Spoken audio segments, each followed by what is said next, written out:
About time for another Coach Life. Yesterday was crazy.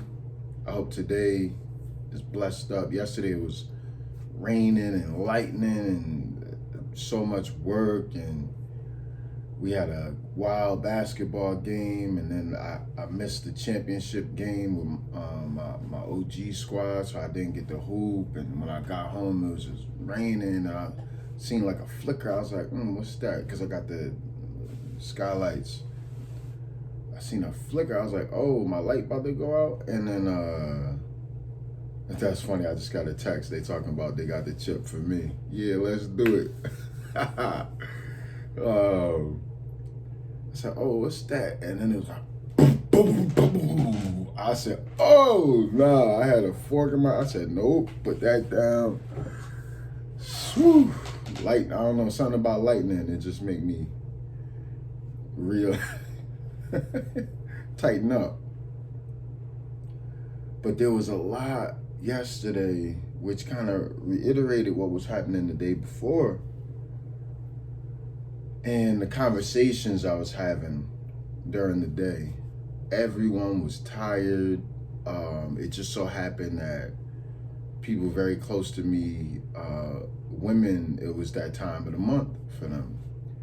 But it was very intense, like so intense that I was worried about their well-being. And I remember with you know, once you are in proximity to, like for a man, unless you were raised by women or you're around women, like you have no idea how painful and tough a period is. And it's every month.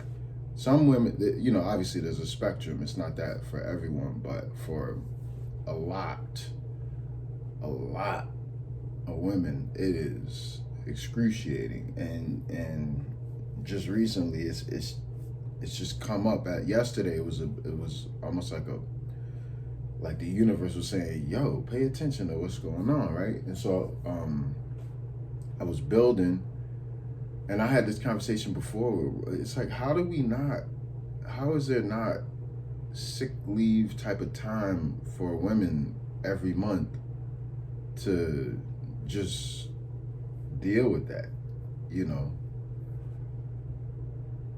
That's something as society, we really, I mean, I'm pushing for the 4-day work week, but I understand that we're still in we gotta grind mode. It's the hustle. Like, I get it. I remember. But it's almost inhumane at this point to ask someone whose first day period to pretend to be normal. That we got to do better. So it was illuminated yesterday. It was that, and also everyone was just coming to terms with the fact that they're burnt out, they're tired. And I'm thinking, man, it's mid-January, and people are burnt. And then we had conversations about, I said, remember 2 weeks to flatten the curve? And then it was just like, everybody, it was like the trauma release, no, I'm not doing it, or let's do it. Everyone had a very sharp reaction to remembering the start of, well, what became 2020. For me, it's not difficult to talk about because I talk about it often and I think about it often, and I try to assess. I say, are we healthy? Are we in a good space? Like, did we learn the lessons? It gave us an opportunity, right? We had 2 weeks where the world stopped, essentially, if you could afford to stop. Even if you couldn't, a lot of us were just forced to stop. And we knew it was a lie, but we also knew it was something that we had to do. And then the 2 weeks became, I mean, we're still in it, right? But I remember going to the grocery store and it was like gearing up for war. You had your, I'll never forget, I used my scarf as a mask at one point, and it was like, oh, what are you doing? That don't work. You're gonna die. And then the parking lot one time, I was like, yo, that was going to the grocery store at the start of the pandemic was hilarious. It was terrifying, but it was like a video game. Like you'd be with your cart, you'd be like, bam, bam, bam, bam, bam, bam, bam, bam, bam. God forbid somebody like even sniffle. But and then you would get your stuff and then go home and like wipe it down and everything, wash your hands 6 times, step out of your clothes and like try to wash them. Yo, that was crazy.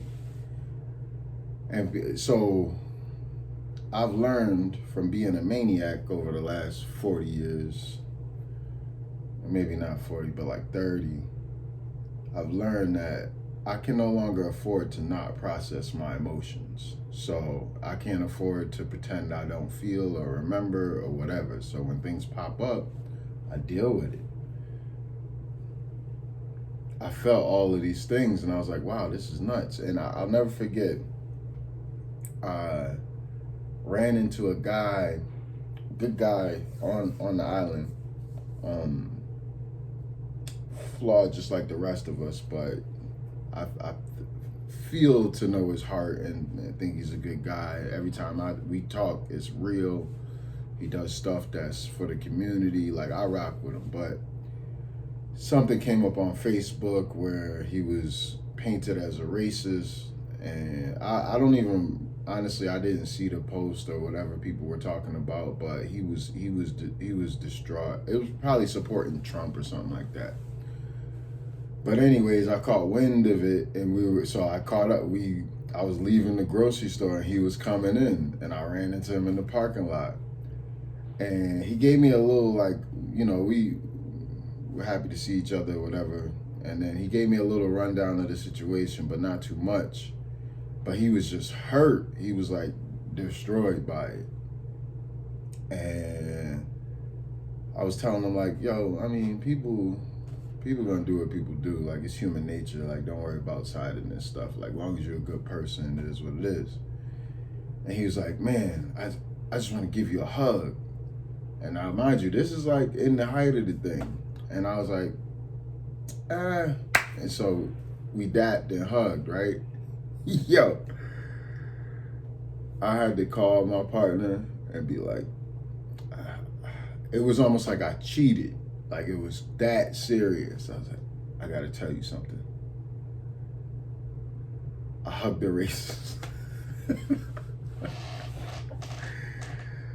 But you know, it was like I could have, the way I processed it and the way she, like, we both did the same thing, almost like the same day too. She like hugged somebody or something like that. Like, it was just like the need for empathy was greater than, and I was processing it myself also, thinking not like, oh, I risked my life, I risked her life, but like, I just risked my life for like a quote unquote racist.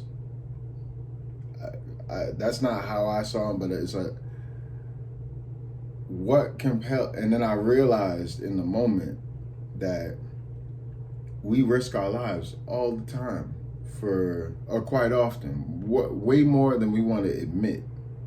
And it really helped me understand human nature. I was like, oh, we like to paint ourselves as like very fearful and whatever, but it's like we actually risk our lives often.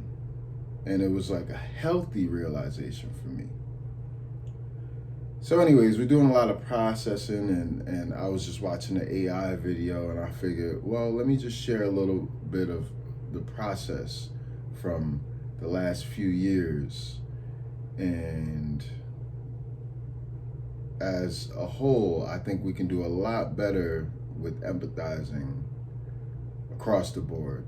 But what came up yesterday was like, oh, we could do so much better. So let's get like couple of days out of the month for women who, when it's that time of the month, they can actually rest and recover. All right, Coach Life. Ciao.